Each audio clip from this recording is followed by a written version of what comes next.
চান করা হয়ে গেছে, ঠাকুর প্রণাম করা আরম্ভ করো।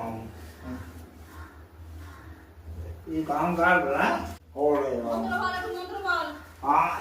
বাবা ভোলানাথের একটু মন্ত্র বল। अरे मैंने मेरे बाबा ने विशाल ने भाभी पाप बनाए बाबा ने सब पाप क्लीन हमको ভালো করে, ভালো করে।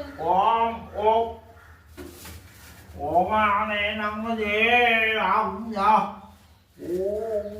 ओम ईशा ऊषा ओम दीपो সঞ্জয় যে বললাম না যে ও চান টান করা হয়ে গেছে, ঠান্ডা জলে চান করে নিয়েছে, ও তখন মনে করলো যে ঠাকুর প্রণাম করতে হবে।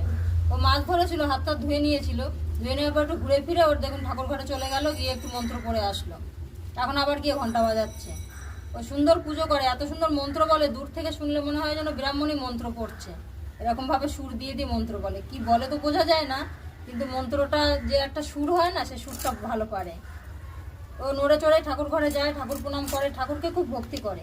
আমি মাছ টাছ কেটে রান্না বান্না করে নিই, তারপর আপনাদের দেখাবো যে কিভাবে কি রান্না করলাম, কি রান্না করলাম, সঞ্জয় কি দিয়ে খাই। তো আমি এখন মাছ টাছ কেটে রান্না করে নিই। খুব ঠান্ডা পড়েছে আমাদের এদিকে, সব দিকেই এখন খুব ঠান্ডা, খুব কষ্ট হয়ে যাচ্ছে কাজ করতে। এই মাছের মাথাটা কেমন লাগছে দেখুন দেখতে।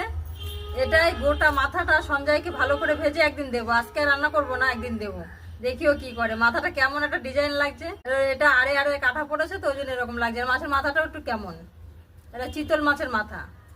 সঞ্জয়কে গোটা ভেজে দেবো, এখন রেখে দিই, অন্যদিন দেবো, আজকে আর করবো না।